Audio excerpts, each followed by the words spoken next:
Alors vous êtes ici à l'initiative de l'association Utopia Lorraine, qui est la déclinaison régionale de l'association qui s'appelle Mouvement Utopia, qui existe sur toute la France, qui organise des débats, des conférences, des projections de films, des actions citoyennes, des actions alternatives. Et aujourd'hui, nous avons invité Étienne Chouard afin de nous éclairer sur une réflexion sur la démocratie. La démocratie qui est un sujet central et un sujet malheureusement trop peu traité au sein des organisations comme les partis, les syndicats, etc. Et finalement, il y a une soif des citoyens à se renseigner, à réfléchir, à inventer des formes de démocratie, des outils démocratiques. Mais ça n'est pas si simple parce que nous sommes tous extrêmement influencés par des propos qu'on nous assène depuis longtemps, disant que nous sommes dans une véritable démocratie, etc. Ce qui exclut la remise en question, la réflexion.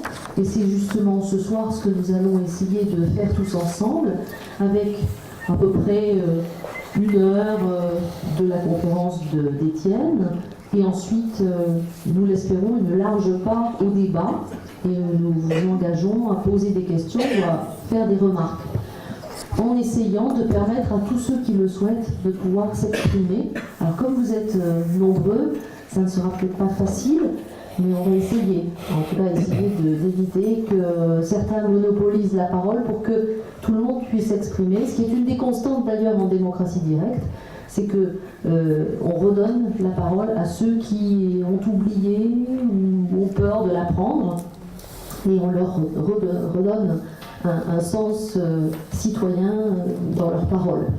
Voilà, alors je laisse la parole à Étienne Chouard. Juste, je voulais dire une chose, vous avez près de la buvette une table où vous trouverez des livres des éditions Utopia, des documents qui présentent l'association Utopia, mais aussi des documents qui présentent une association, comment s'appelle déjà, les citoyens constituants. Et vous pouvez prendre certains de ces documents pour éventuellement les remplir, les regarder, les renvoyer, faire partie éventuellement d'un collectif. Enfin, vous avez donc de la documentation. Je vous souhaite une très bonne soirée. Merci.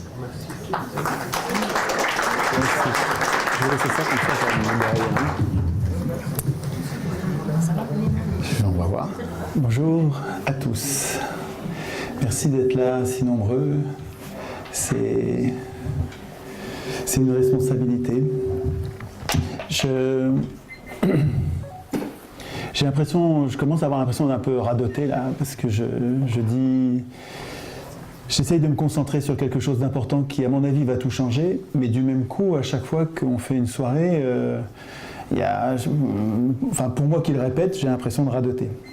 Bon, je vais encore radoter un peu, mais ce que je vais faire, si vous voulez bien, c'est avant de passer au plat de résistance qui est qu'est-ce que c'est qu'une démocratie et en quoi, qu'est-ce qu'on pourrait faire pour en avoir une vraie, concrètement entre nous, sans attendre finalement que les puissants du moment ou les élus du moment nous la donnent, cette démocratie.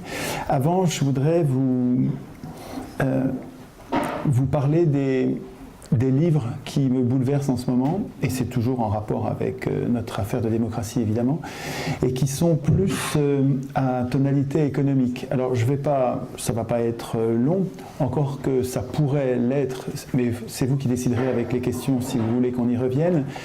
Mais je vais évoquer, si vous voulez bien, quelques bouquins assez remuants.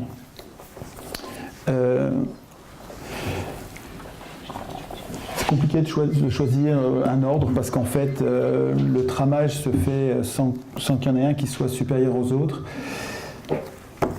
Je vais commencer par une bande dessinée étonnante qui s'appelle Economics, qui est tout à fait remarquable. Pour ceux qui n'aiment pas lire le texte et qui sont habitués aux images, et j'en connais de plus en plus, il y a à la fois les images, donc cette présentation sous forme de bande dessinée, et un fond qui est tout à fait remarquable. C'est très sérieux, et c'est très bien expliqué. J'ai pratiquement pas trouvé d'erreur, peut-être une petite couillonnade au moment de la Révolution française sur Robespierre, mais rien quoi, non, rien de grave. Par contre, sur la contestation, sur l'interrogation du dogme libéral, du dogme de l'économie classique, c'est tout à fait remarquable. Ça reprend la science économique entre guillemets depuis les origines, et ça permet de comprendre les enjeux. Je pense qu'un citoyen digne de ce nom ne s'occupe pas que de politique au sens des institutions, il doit aussi comprendre comment il se fait enfumer pour l'instant sur le plan économique. Pour l'instant, les économistes sont à quelques... Bon, il y a des exceptions évidemment, mais très souvent, en tout cas les économistes à qui on tend le micro dans les médias sont d'une pensée prostituée aux banques. Et c'est comme ça depuis le début. Hein. Déjà, Ricardo était fils de banquier, et les plus grands économistes ont penser la théorie qui permet de pérenniser la puissance des puissants, qui permet de rendre éternelle la puissance des puissants. Ce bouquin-là est une façon ludique d'apprendre des choses importantes en économie.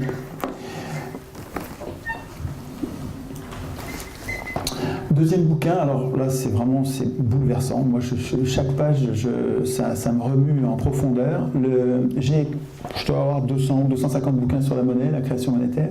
Et là, j'en trouve un qui est scotchant. Voilà. Il s'appelle 5000 ans d'histoire de la dette.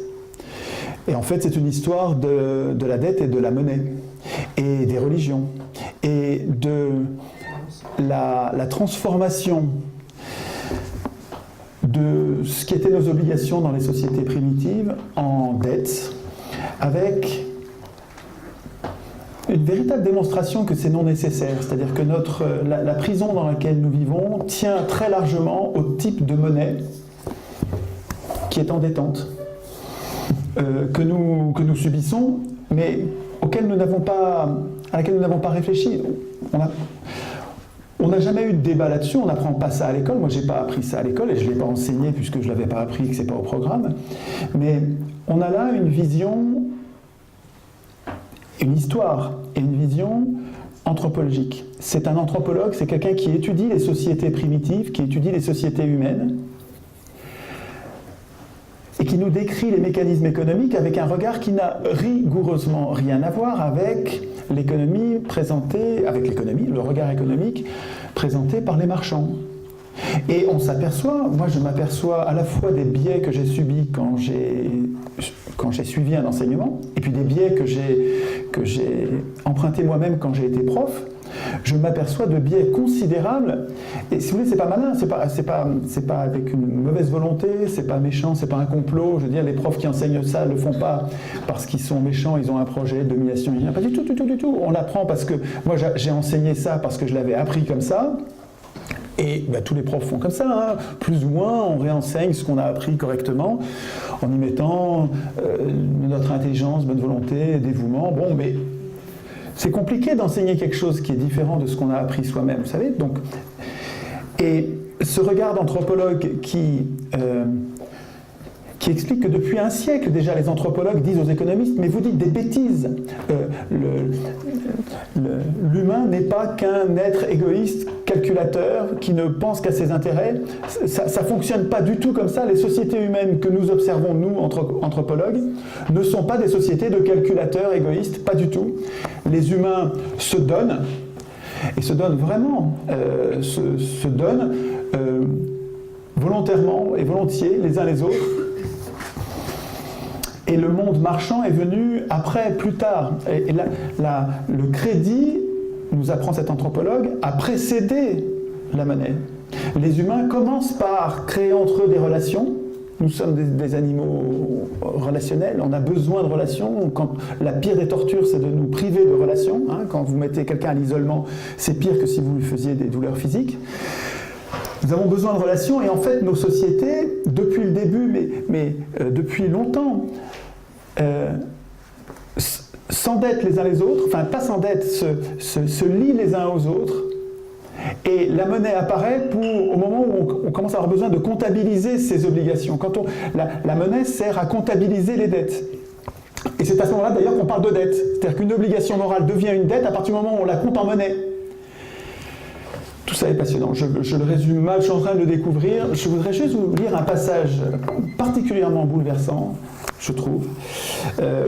Après avoir copieusement égratigné et déboulonné même le dogme libéral, il s'appelle Graeber, David Graeber. Et vous trouverez sur le net des conférences, parce que c'est un best-seller aux États-Unis, c'est en train de devenir un best-seller en Europe, et il y a des raisons. C'est un livre qui est complètement subversif. Il nous réapprend un des fondements majeurs de notre société, qui était complètement ignoré depuis que ce sont les marchands qui font les programmes à l'école, et qui finalement nous imposent des valeurs. Nous avons désappris ce que nous apprend cet anthropologue. Et alors, Graeber parle d'un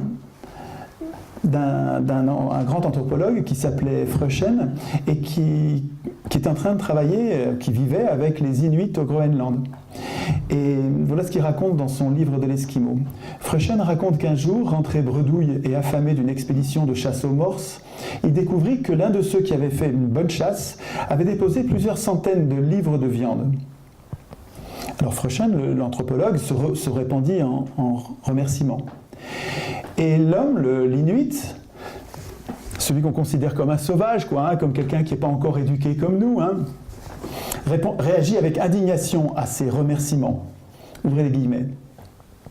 Dans notre pays, nous sommes humains, dit le chasseur. Et puisque nous sommes humains, nous nous entraidons. Nous n'aimons pas entendre quelqu'un dire merci pour ça. Ce que j'ai aujourd'hui, tu peux l'avoir demain. Ici, nous disons qu'avec des cadeaux, on fait des esclaves, et qu'avec les fouets, on fait des chiens. C'est-à-dire que quand ces gens-là, tout primitifs qu'ils sont, ont déjà compris, et en fait très tôt dans l'histoire des hommes, les hommes ont compris que quand on fait des cadeaux, avec l'idée qu'il faudra le rendre, on va comparer nos puissances, il va y avoir une inégalité de puissance, et ça va finir en esclavage. C'est étonnant, vous allez voir la façon dont il le décrypte ensuite, Graeber. La dernière phrase est un peu, donc là c'est la fin de la citation de l'Inuit et c'est Graeber qui commente. La dernière phrase est un peu un énoncé classique de l'anthropologie et on trouvera de semblables rejets de calcul des crédits et des débits, donc c'est le langage des marchands, dans toute la littérature anthropologique des sociétés égalitaires de chasseurs. Loin de se voir comme un humain parce qu'il peut faire des calculs économiques, le chasseur affirme qu'on est véritablement humain quand on refuse de faire ce genre de calcul, de mesurer ou de garder en mémoire qui a donné quoi à qui, justement parce que ces comportements vont inévitablement créer un monde où nous allons entreprendre de comparer puissance à puissance, de les mesurer ces puissances et de les calculer et de nous réduire mutuellement à l'état d'esclaves ou de chiens fouettés par la dette. Non que cet homme ait ignoré que les humains ont une propension à calculer. Mais s'il ne savait pas, il n'aurait pas pu dire ce qu'il a dit. Bien sûr qu'on a une propension à calculer. Nous avons toutes sortes de penchants. Dans toute situation de la vie réelle, nous avons des inclinations qui nous poussent simultanément dans plusieurs directions différentes et contradictoires. Aucune n'est plus réelle que les autres. Les économistes libéraux prétendent que nous sommes des calculateurs, et uniquement, et que c'est ça qui permet de comprendre les hommes. Et c'est ça que contestent les anthropologues en disant « il n'y a pas de société comme celle que vous décrivez, vous les économistes ». Aucune inclination, aucune envie de faire les choses n'est plus réelle que les autres. Laquelle choisissons-nous comme fondement de notre humanité et laquelle plaçons-nous à la base de notre civilisation? Telle est la vraie question. Enfin bon, bref, je ne peux pas développer. Ce que je lis dans ce bouquin, à chaque page est bouleversant et utile pour fabriquer le monde différent que nous fabriquerons quand nous réinstituerons nous-mêmes notre démocratie. Donc à mon avis, c'est totalement lié. C'est-à-dire qu'on ne peut pas dissocier notre émancipation politique de notre émancipation monétaire. Il faut absolument que notre niveau monte et l'Internet nous permet... Je crois que ça c'est historique, je ne suis pas sûr que ça va suffire parce qu'il est bien possible qu'il nous en prive avant qu'on ait réussi à s'en servir à grande échelle, mais c'est à mon avis, une nécessité absolue que nous fassions monter notre niveau sur la monnaie. Il faut qu'on comprenne ce que c'est que la monnaie, et il n'y a pas de meilleur. Je vous dis, sur 200 bouquins, c'est le meilleur cours sur la monnaie que j'ai jamais eu. C'est remarquable. On comprend, mais ça se lit, se relit. Hein. Chaque page, je la relis, je la travaille, je la souligne, ça se travaille, mais c'est... vous allez voir, votre niveau, ça va monter. Et quand on comprend ce que c'est que la monnaie, on comprend qu'il est essentiel que cet objet important soit sous contrôle public. Or, vous savez que la monnaie aujourd'hui est un objet qui a été volé par des acteurs privés qui s'appellent les banques et qui prétendent être les seuls à être capables de le gérer correctement, ce qui est une foutaise, qui est un mensonge, qui est un rapt. Aujourd'hui, la monnaie est privée, payante, donc ruineuse, endettante, donc aliénante, rare. Donc, chômagène, elle crée du chômage, donc par construction, par la façon dont nous créons la monnaie, elle nous prive des signes qui nous permettraient d'avoir tous l'activité que nous voulons mener. Je ne développe pas, si vous voulez, à l'occasion des questions, on y reviendra, mais la compréhension en profondeur de ce qu'est la monnaie et de ce qu'elle doit être va de pair avec notre mutation en constituant, dont je vous parlerai tout à l'heure. Je pense que nous devrions muter en constituant, c'est pas la constitution notre solution, c'est nous ayant envie de l'écrire. Donc c'est pas un objet que je fétichise, c'est une vision d'une humanité qui, fatiguée de se faire exploiter et assassiner maintenant à échelle industrielle dans les guerres, pour éviter la prochaine guerre, et en essayant de le faire avant la prochaine, fait monter rapidement son niveau de conscience pour écrire elle-même, cette humanité, écrire elle-même les règles qui la protègent des affreux du moment. Troisième bouquin, alors ça aussi c'est bouleversant au dernier degré. Losurdo, Domenico Losurdo, un Italien, Contre-histoire du libéralisme. J'ai plusieurs contre-histoires du libéralisme à la maison. Celle-là est vraiment décapante au possible. Depuis 8 ans que je travaille sur les institutions, sur à la fois notre émancipation économique et notre émancipation juridique, qui donne une émancipation politique. Je travaille beaucoup sur Tocqueville, sur Hobbes, sur Locke, sur les fondateurs du libéralisme et sur leur discours sur la liberté. Ce que fait Losurdo, c'est qu'il reprend chacun de ces grands auteurs, les uns après les autres, et il questionne qu'est-ce que c'est que ces libéraux qui nous chantent des airs superbes sur la liberté, sur la résistance au despotisme, à la nécessaire liberté de chacun, et qui sont tous esclavagistes. Tous les penseurs libéraux étaient libéraux pour eux, pour le peuple libre, comme ils disent, avec comme toile de fond l'esclavage pour le reste de l'humanité, l'esclavage et le génocide. Alors il explique, ça commence avec Grotius en Hollande, aux Pays-Bas. Dès que les marchands s'émancipent des rois, alors on a les Hollandais qui se libèrent de Philippe II d'Espagne, et qui donc peuvent développer l'idée libérale entre guillemets, et qui aussitôt se mettent à coloniser l'Afrique avec génocide et esclavagisme. Esclavagisme racial. L'esclavagisme, c'est une vieille histoire de l'humanité. Mais l'esclavagisme racial, en suivant Losurdo, bon, à vérifier, hein, j'imagine peut-être qu'il peut se tromper ce gars-là. Hein, comme d'habitude, quand je lis, je vais recouper, j'arrête pas de les tramer les bouquins, j'en fais un tissu, hein, en les recoupant les uns les autres. Mais c'est extrêmement bien documenté. C'est très très documenté ce qu'il raconte. Les Hollandais les premiers, dès qu'ils sont libérés d'un roi qui, de façon absolue, les empêchait de mal faire, aussitôt, ils se libèrent sous un drapeau libéral, soi-disant, qui consiste à se libérer, eux, au prix de l'esclavage de tous les autres. et d'un génocide, c'est-à-dire d'un écrabouillement, d'un massacre général des pays dont ils ont décidé de s'emparer. Ensuite, quand Guillaume d'Orange, qui est un Hollandais qui devient roi d'Angleterre, parce que entre les couronnes royales,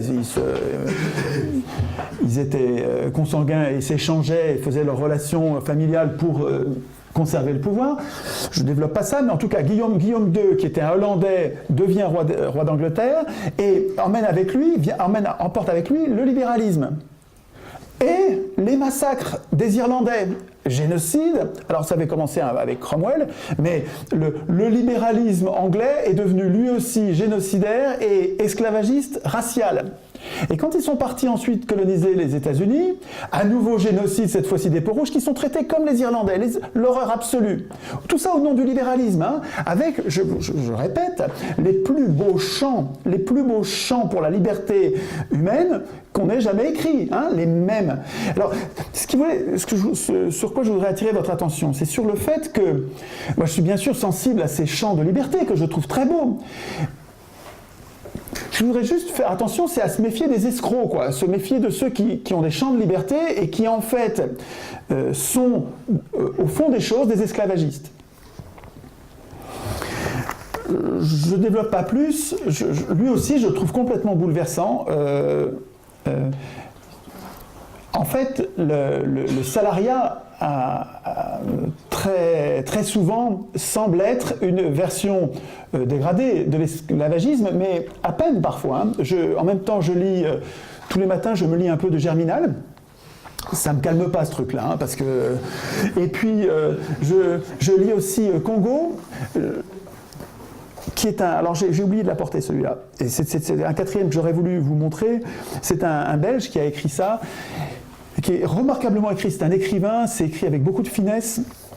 Donc c'est très très agréable à lire, sauf quand c'est absolument révoltant, l'histoire de ce que les Belges ont fait au Congo, enfin de ce que Léopold II a fait au Congo. En fait, dès qu'un pouvoir est hors limite, c'est la cata pour tout le monde, quoi, hein, je veux dire. Donc c'est très très très important que nous apprenions, alors si on ne l'apprend pas à l'école, il faut qu'on se l'apprenne entre nous, que nous apprenions à limiter ces fichus pouvoirs. On a beaucoup à craindre de pouvoir sans limite. Or, ce qui est en train de se mettre en place en ce moment, c'est une autonomisation des pouvoirs. Les pouvoirs ont une tendance naturelle à s'autonomiser. Et là, en ce moment, ils sont en train de s'autonomiser complètement. Bien sûr qu'il va falloir qu'on se bagarre contre le traité transatlantique, qui est une saloperie sans nom, qui est une trahison éhontée. Nos élus nous trahissent. Ils pactisent en secret contre nous. Ok. Bien sûr qu'il faudra se battre contre ça. Mais le traité transatlantique, c'est qu'une conséquence.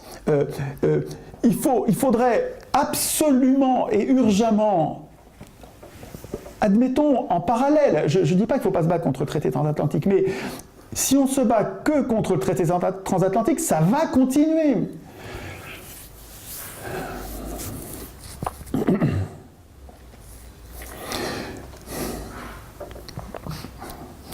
Je ne vois pas d'autre issue, et je sais que ça ne va pas être immédiat. Mais je ne vois pas d'autre issue que nous préparer, comme on se prépare à un entraînement pour un match de foot. On sait qu'il va y avoir un match, même si on ne sait pas exactement quand il va y avoir le match, il faut s'entraîner avant. On ne peut pas dire on s'occupera de la Constitution le jour où on aura fait la révolution, l'insurrection qui va tout changer. Si on ne s'est pas entraîné, on va se faire enfumer comme les Tunisiens se sont fait enfumer. C'est-à-dire que les Tunisiens, ils se sont donné un mal de chien pour chasser leurs tyrans. Et puis qu'est-ce qu'ils ont fait? Deux erreurs, hein. Ils ont élu leur assemblée constituante, et puis ils sont rentrés chez eux. Ah ben attends, c'est pas comme ça qu'il faut faire. D'abord, il ne faut pas élire l'assemblée constituante, parce que si vous élisez l'assemblée constituante, vous allez choisir parmi des candidats. Mais des candidats, ça va être des professionnels de la politique, ou des gens qui se destinent à la politique. Mais c'est précisément ces gens-là qui ne doivent pas l'écrire, la Constitution, parce que la Constitution, c'est le texte qu'ils devront craindre. Donc s'ils l'écrivent eux-mêmes, il n'y a pas besoin d'avoir fait Polytechnique pour comprendre qu'ils ne vont pas écrire le texte dont nous avons besoin pour nous protéger d'eux. Donc je ne dis pas que c'est des crapules, je dis que c'est des gens qui sont en conflit d'intérêts et qui ne sont pas capables d'écrire une bonne constitution parce qu'ils ont un intérêt contraire, un intérêt personnel. Comme un juge n'est pas capable de rendre la justice, même un bon juge n'est pas capable de rendre la justice pour sa fille. Et on ne lui en veut pas. On dit, mais ok, on ne dit pas que vous êtes mauvais juge, mais là, vous allez vous pousser parce que c'est pas à vous de juger votre fille. Et d'ailleurs, il va se récuser lui-même. Il ne va pas attendre qu'on le fasse parce qu'il a son honneur. Il dit, mais attends, mais je sais bien que je suis juge et parti. Je ne peux pas rendre la justice. Eh bien, un député, c'est pareil. Il ne peut pas écrire la Constitution. La Constitution, elle va le brider, elle va le menacer, elle va l'inquiéter. Une Constitution bien faite, elle va lui faire rendre des comptes tous les jours. Elle va le rendre révocable à tout moment. Elle va rendre le peuple, cette Constitution, elle va rendre le peuple capable de prendre l'initiative contre lui, député, pour imposer une loi que lui ne veut pas ou pour interdire une loi qu'il voulait. Mais jamais il va vouloir ça. Il va pas le refuser parce qu'il est mauvais. Il va le refuser parce qu'il est en conflit d'intérêts. Mais il n'est pas en conflit d'intérêts parce que c'est une crapule qui a pris le truc et qui nous l'a volé. Il a pris ce pouvoir-là parce qu'on lui laisse. Parce qu'on ne sait même pas ce que c'est qu'une constitution. On ne sait même pas à quoi ça sert. Alors, on est bien mal pris pour penser même l'écrire, vous pensez bien. Et à chaque fois que dans les journaux, dans les médias, ils en parlent, ben attendez, mais nous on est bon à rien. On est bon qu'à désigner des maîtres. Ce que je suggère, ce qu'on a fait cet après-midi, mais il ne faut pas attendre que je sois là. Si l'idée a besoin que je sois là, c'est mort, c'est une idée à la con, ça ne marchera pas. Voilà, c'est une idée idiote. Si vous avez besoin de moi pour écrire la Constitution, c'est que je suis un gourou, c'est nul, voilà, ça ne marchera pas. D'abord, je ne peux pas être là, je ne peux pas être partout. Il faut que ce soit une idée qui soit suffisamment simple et puissante pour que vous vous l'appropriez. Il faut la déchoirdiser, il faut que ce soit votre idée. Et si ça ne marche pas, ce truc-là, eh ben c'est nul, on fait autre chose, on essaye de faire autre chose comme ce qui a déjà été fait, je ne sais pas. Mais cette idée-là, il me semble qu'elle est prometteuse, elle est nouvelle, elle est pas encore testée dans l'histoire des hommes. Jamais on a eu, enfin je ne trouve pas ça dans l'histoire des hommes, dans ce que je lis depuis Aristote, je ne trouve pas cette priorité. Il faut que si un groupe d'humains veut devenir un peuple au sens noble, au sens strict du terme, s'il veut devenir un peuple, il faut qu'il ait une constitution, et s'il veut une constitution, il faut qu'il écrive lui-même. Faire de ça une priorité, en disant les premiers à être humains, à être des citoyens, c'est ceux qui vont écrire eux-mêmes leur constitution. Je ne le trouve pas dans la littérature. C'est une idée que je fabrique avec des tas de choses que je prends à gauche à droite. Hein. Je n'ai pas du tout la prétention d'avoir inventé un truc.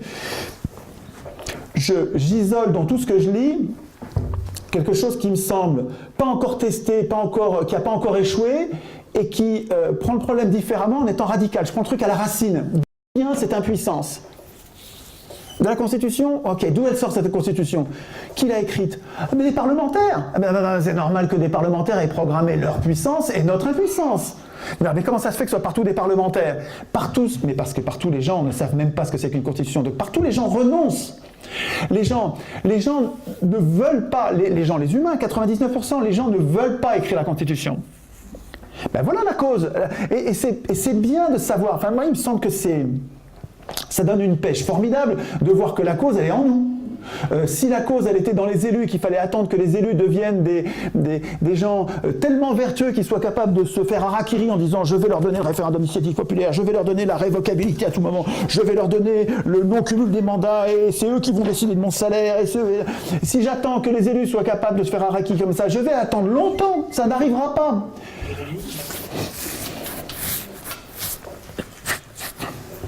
J'ai pas fini avec les bouquins. Il y a... Alors, il faudrait que je vous montre aussi le...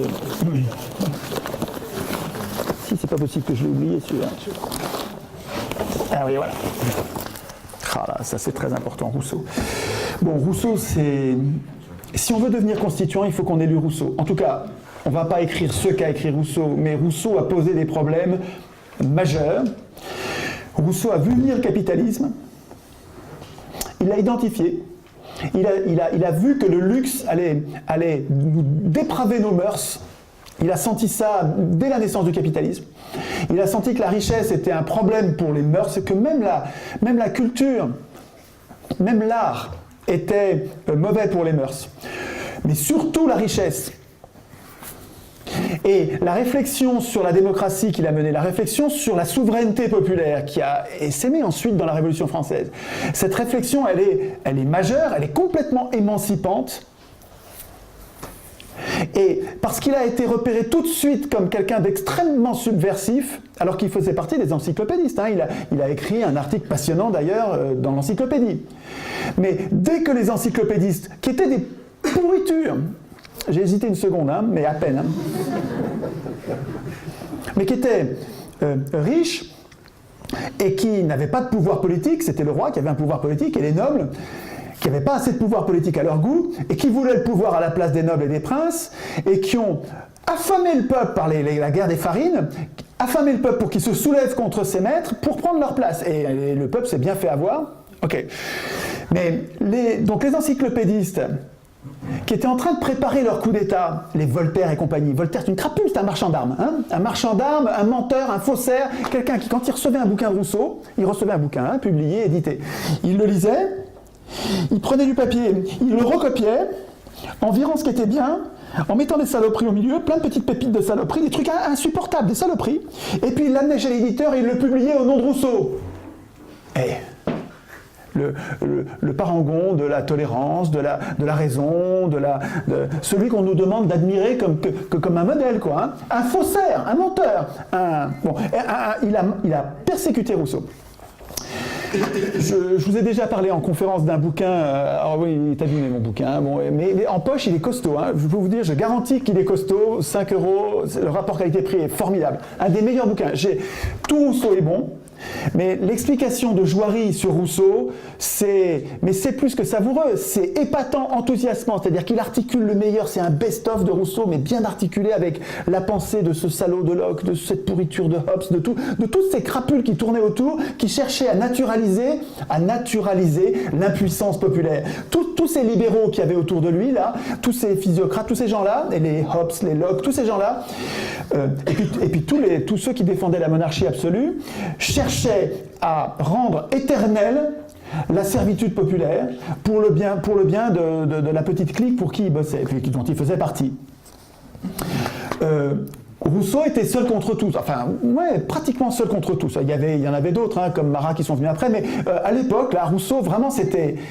Et le bouquin de Jouary est étonnant. Et alors, si je vous en parle, c'est parce que j'ai découvert un autre outil qui est un double CD. Donc ça coûte 3 francs 6 sous, enfin on s'en fout, les euros ça sert à ça. C'est des CD, ça s'écoute en voiture. Et ce bouquin-là, moi je l'ai lu 10 fois, hein, je l'ai lu, relu, annoté, réannoté. Mais quand on écoute le truc, c'est encore une dimension nouvelle. Vous êtes dans les embouteillages, vous ne perdez plus votre temps. Alors j'ai l'habitude, ça fait longtemps que j'écoute des conférences, hein, en voiture, je vous conseille ça parce que c'est précieux, mais... Là, vous avez un moyen de continuer à vous imprégner de Rousseau et de sa corrosion,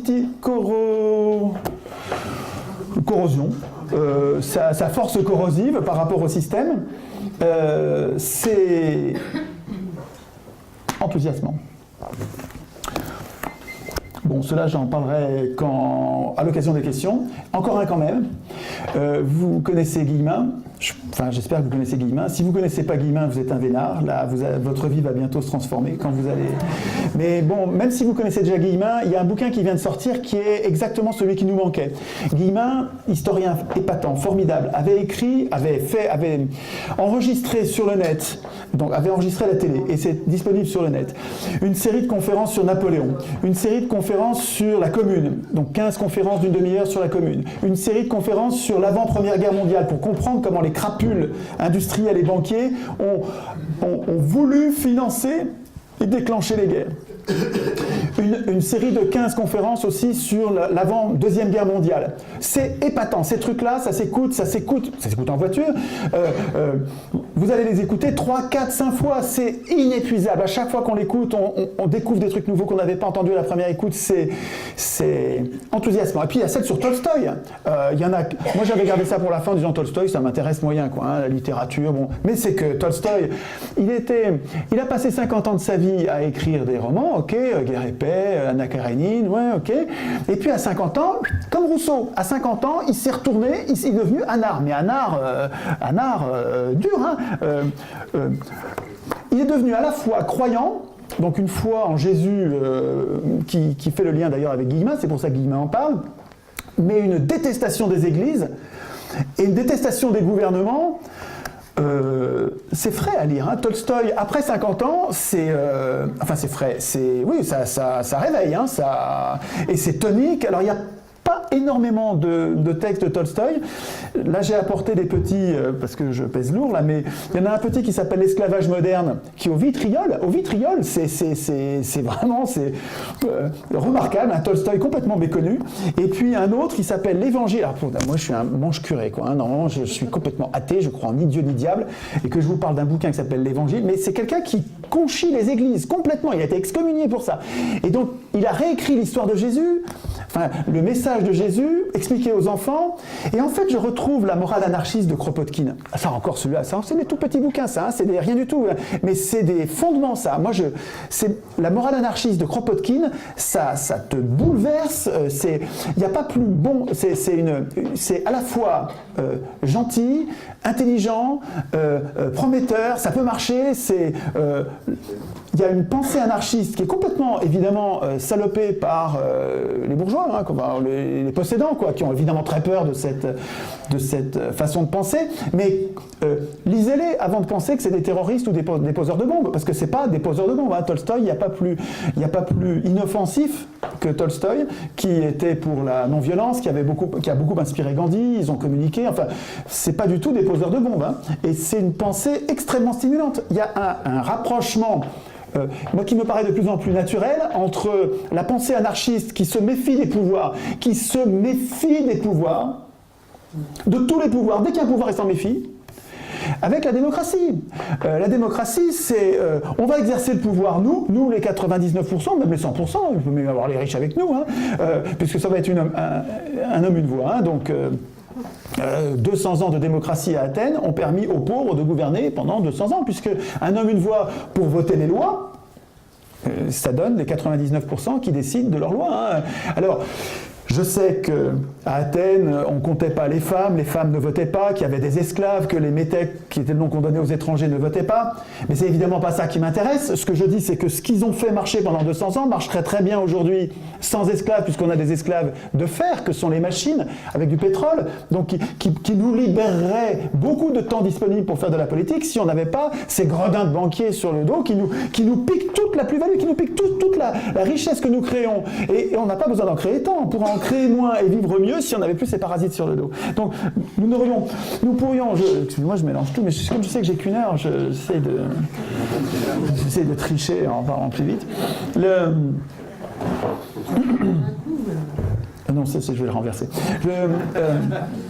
Donc je reviens sur Henri Guillemin. Nous n'avions de la période de la... Alors, quand Guillemin commence à nous parler de la Commune, il fait un rappel des épisodes précédents en nous rappelant ce qui s'est passé pendant la Révolution française. C'est super important pour comprendre aujourd'hui, de comprendre ce qui s'est passé vraiment pendant la Révolution française, et pas le roman national que nous racontent les possédants pour obtenir notre soumission, notre résignation. Non, ce qui s'est passé vraiment, c'est important de comprendre ça. Et je dis pas que Guillemin dit la vérité absolue là-dessus, il peut se tromper, hein, mais c'est un boulot important pour comprendre aujourd'hui, et donc pour penser demain, imaginer un autre demain, c'est important de comprendre comment on s'est fait enfumer en 89 pour pas que ça recommence la prochaine fois. Et donc, il y a une conférence sur la Révolution française et Robespierre qui dure 2 heures de Guillemin, qui est une merveille. Je crois que c'est la meilleure conférence de Guillemin.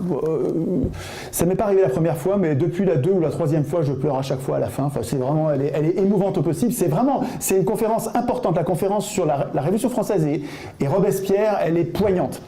Mais on n'avait pas la série de 15 comme on avait eu sur la Commune, sur l'avant-première guerre mondiale. On n'avait pas la série de 15. Or, elle existe.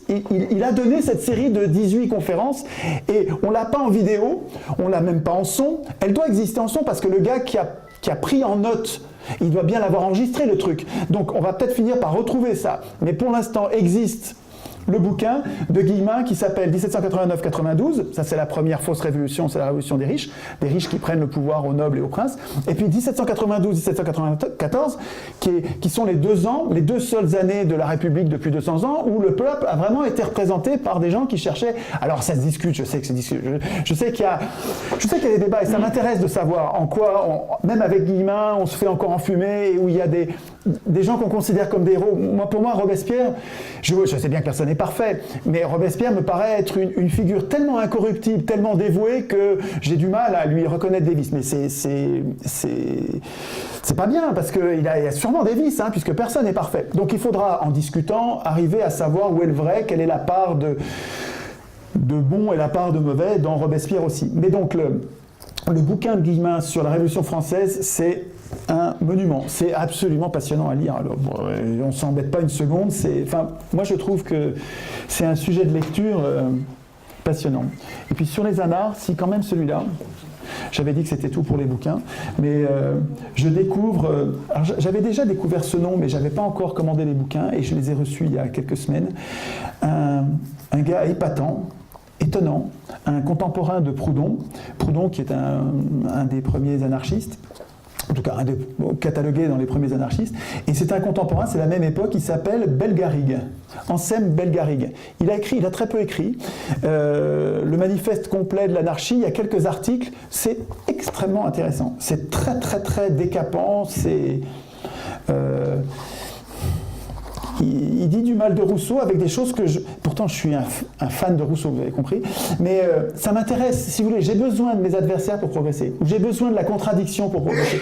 Quand on me dit du mal de Rousseau, je ferme pas le truc en disant ça m'intéresse pas, je vais lire pour voir. Quand c'est Burke, c'est un intellectuel anglais, une fripouille, un défenseur de l'ancien régime, quand c'est Burke qui me décrit Rousseau, ça pue à toutes les lignes, je veux dire, moi j'arrive pas, je trouve ça, il me convainc pas du tout, ça m'intéresse pas, je trouve ça, c'est tissé non pas de fil blanc mais de corde blanche, c'est pas bien. Mais quand je lis Bellegarrigue qui me parle de Rousseau, je vois un autre genre de bonhomme qui cherche pas à faire gagner sa caste, il cherche une véritable égalité, une vraie de vraie, et il dit dans Rousseau, on n'y arrivera pas. Alors ça m'intéresse parce que je sens que c'est pas mal intentionné, je sens que c'est...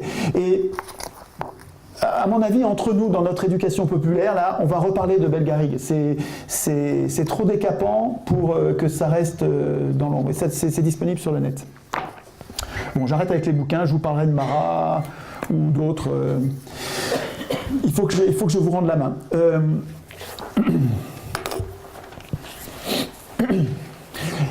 On est assez nombreux là. Ce qui serait bien, c'est qu'on arrive à créer un échange pour que vous me signaliez et qu'on se parle entre nous pour examiner les objections. Qu'est-ce qui ne va pas marcher? Pourquoi ça ne va pas marcher? Pourquoi c'est une idée à la con? Qu'est-ce qui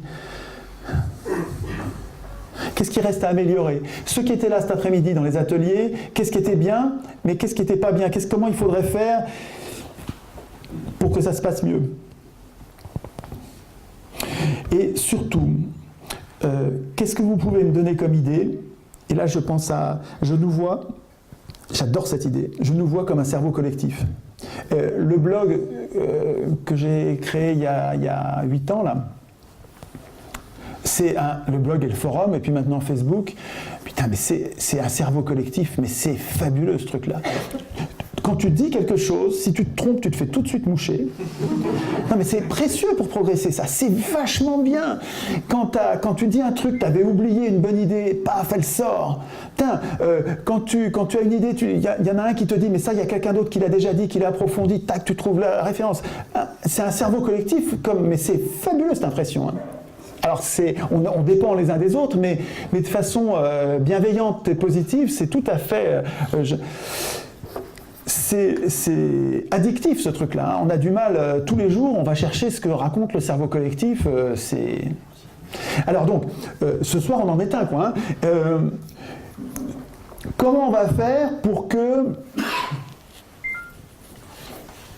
que ça continue, c'est-à-dire pour que ça puisse continuer sans que je sois là. Je vois bien, moi, les militants, ils me disent, quand t'es là, il y a des gens qui viennent, et quand t'es pas là, on n'est plus que 10. Mais c'est le bordel, ça va pas, c'est affreux, ça ne va pas marcher si on n'est pas capable de trouver un truc pour changer ça, cette idée va pas marcher. Comment on fait pour rester mobilisé? S'il faut pas que ce soit, enfin, si ça marche qu'une soirée ou qu'une après-midi, ça sert juste à rien. Il faut qu'on soit des milliards.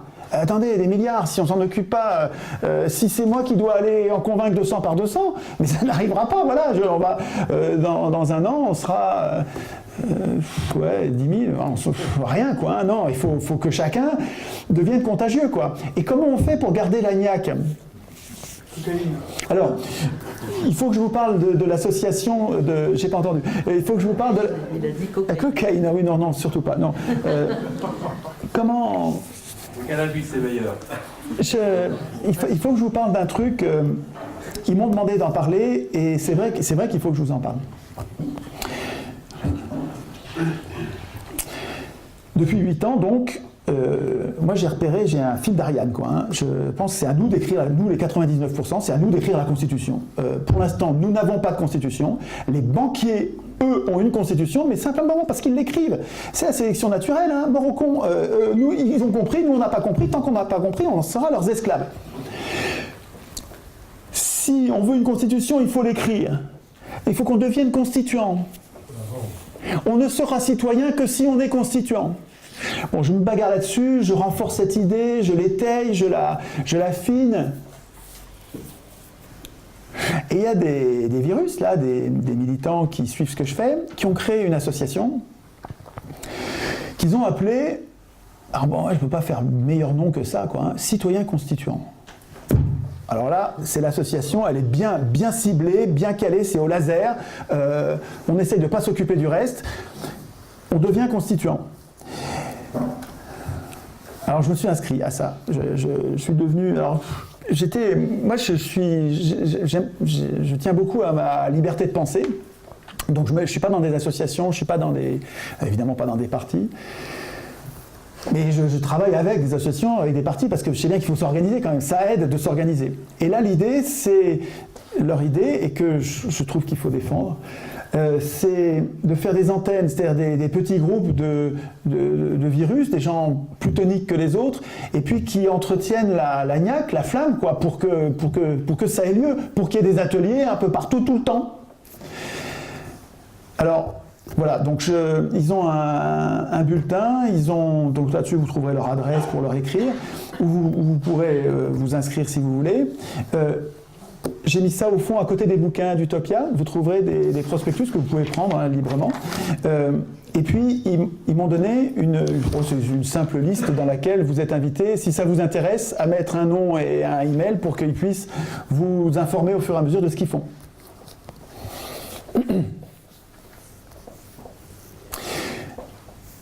Je suis partagé. Ce qu'il faudrait, c'est qu'il y en ait la moitié. Alors, ils ne seraient pas contents s'ils m'entendaient dire ça. Ils vont m'entendre parce que, à mon avis, il faudrait qu'il y ait la moitié d'entre nous qui y soit et l'autre moitié qui y soit pas. Parce que si on est très organisé, on sera très facilement fauchable. Et je peux vous dire que si on peut changer les choses, on va se faire massacrer. Je sais que c'est pas sexy, mais bon. Et donc, si on est très organisé, ça va se finir en rafle. Alors que si on est dispersé, souterrain, que ça se passe dans nos immeubles, avec les voisins, de façon informelle, personne ne le sait, mais c'est en train de se répandre. Ils vont pouvoir en attraper plein, mais il en restera plein dans la nature. Et c'est vrai qu'on est moins fort. Je pense qu'ils ont besoin d'aide, les citoyens constituants, là, ils ont besoin de renforts. Ils sont en train de naître, ils ont besoin de renforts. Mais en même temps, il faut qu'il y en ait plein qui ne soient pas dans une organisation et qu'on fasse plein de virus, des nouveaux virus, sans que ce soit organisé. Donc vous voyez, je suis partagé sur cette idée-là. Je sens bien qu'on a besoin d'une organisation, et en même temps, c'est très important qu'on soit aussi désorganisé. Donc déterminez-vous, suivant les arguments, en fonction, avec votre liberté, votre cerveau. Hein. Mais intéressez-vous au sujet, peut-être vous pouvez au moins suivre ce qu'ils font. Je ne suis pas un bon vendeur, hein, ils vont m'en vouloir, hein, parce que... Bon, Je vous dis les choses comme je le pense. Je pense que ces jeunes gens-là ont une énergie formidable sur le sujet qui nous intéresse. Il faut que nous devenions des citoyens constituants. Qu'ils ont besoin de renfort, s'ils sont très peu nombreux, ils auront du mal à agir. Voilà, sur les citoyens constituants. Donc, est-ce que je peux vous faire un appel aux questions pour dire, je crois que vous avez compris ce que j'essaye de déclencher en nous, dans notre corps social, pour qu'on s'émancipe en écrivant nous-mêmes, non pas le droit, mais le droit du droit, c'est-à-dire la façon d'écrire le droit, les pouvoirs et les contre-pouvoirs. Mais tout ça, je l'ai dit et redit dans des vidéos sur Internet, c'est facile à voir, il faut que j'abrège et qu'on interagisse.